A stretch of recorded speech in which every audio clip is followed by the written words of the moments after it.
Bonsoir à toutes et à tous. Alors on est au salon Paris Games Week 2018 qui vient d'ouvrir ses portes. Ça dure c'est dans quelques jours jusqu'au 30 novembre. Et là il y a un peu de bruit, donc j'espère qu'on entend très bien. Mais on voulait vous montrer quelque chose assez intéressant sur le stand de Predator, Acer Predator.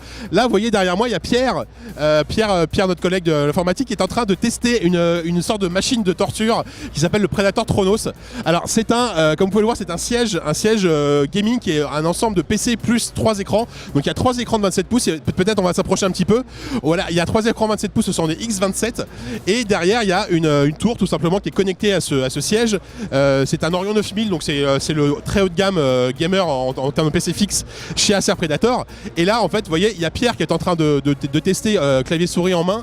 C'est Shadow of the Tomb Raider, donc la dernière version de Shadow of the Tomb Raider. Alors, je vais déranger Pierre direct pour savoir qu'est-ce qui se passe actuellement. Alors déjà, Pierre, comment ça va? Est-ce qu'on est bien là dans ce petit fauteuil? Ah là on est parfaitement bien, on est à l'aise, on est tranquille, on a l'impression d'être dans son lit en fait, presque avec une super installation. Après c'est vrai que là avec les 3 écrans allongés pratiquement, c'est une position pratiquement idéale en fait pour jouer et pour se détendre tout simplement. Et au niveau du fauteuil et tout, t'es bien assis, ça va? Genre tu peux jouer pendant des heures là-dedans? Alors pendant des heures je sais pas, parce qu'au niveau de la tête il faudrait peut-être mettre un petit coussin qui n'est pas, je crois pas que l'appui-tête serait hausse, mais honnêtement on se pose là-dedans et on bouge plus là. Là on est bien, on peut rester là, même pas forcément pour jouer, même pour regarder un film ou une série, on est bon, on est bien. Ok, alors tu sais quoi Pierre, alors moi je suis assez jaloux, j'ai quand même envie vachement d'essayer. Donc voilà, on finit le tour de Pierre. Et du coup je vais essayer et on vous donne rendez-vous dans 30 secondes pour nos impressions post-démo.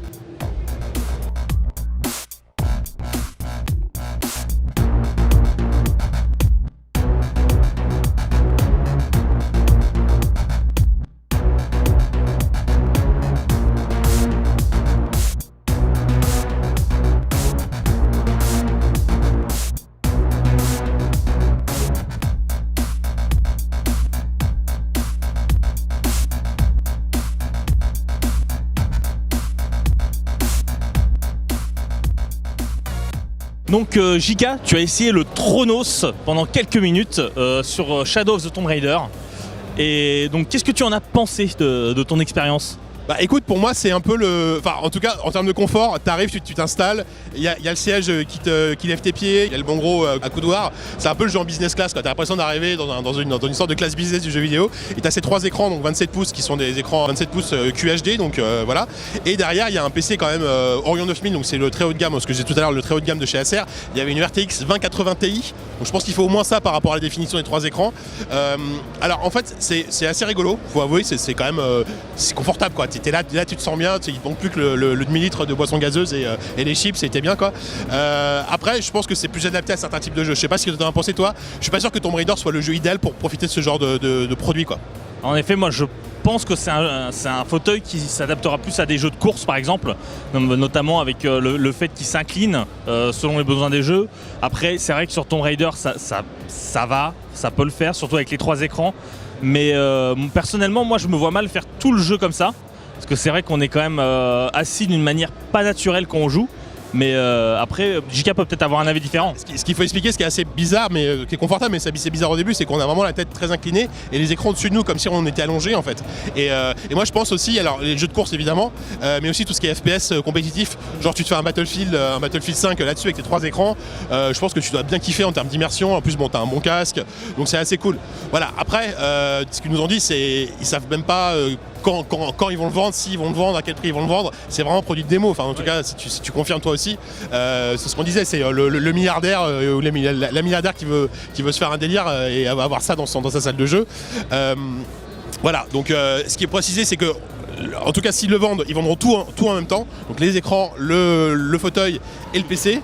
Donc je n'ose même pas imaginer le prix que ça peut coûter quoi. Je pense qu'on est à 4 chiffres quoi. C'est à peu près à 4 chiffres à mon avis. Je sais pas ce que t'en penses toi, mais... Ah oui, là à mon avis on doit dépasser largement les 10 000 €, si ce n'est les 20 000. Donc après moi j'ai un peu peur aussi de l'effet un peu futuroscope. On est là, on s'amuse pendant les salons, mais après avoir ça chez soi, bon déjà il faut avoir une très grande maison, mais après l'utiliser tous les jours, je sais pas, c'est vrai que c'est très sympa, mais faut essayer hein. Après, ce qu'on peut dire peut-être en conclusion, c'est que c'est un peu l'image de ce qu'ils ont fait avec le Predator 27, qui était le 21, un PC portable de 21 pouces incurvé. C'est un produit d'image en fait. C'est pas un produit qu'ils savent très bien s'ils le vendent, ils vont en vendre 50 quoi. Et c'est juste pour dire on le fait, on est les premiers à le faire. Regardez ce qu'on sait faire. Et c'est clairement un produit de salon, mais c'est pas de salon, genre Paris Games Week, mais c'est pas un produit que tu mettras dans ton salon quoi. Voilà. Donc voilà, on a fait une petite. Toi, si t'as un truc en plus à dire, mais. Acer montre son savoir-faire et il sait faire. Donc maintenant, après, à voir si ça sera. Si dans le futur, peut-être qu'on verra ce genre de produit se démocratiser, peut-être, je ne sais pas, sous cette forme ou sous une autre, on verra. On sait jamais. Bon, en tout cas, à plus tard. Ciao.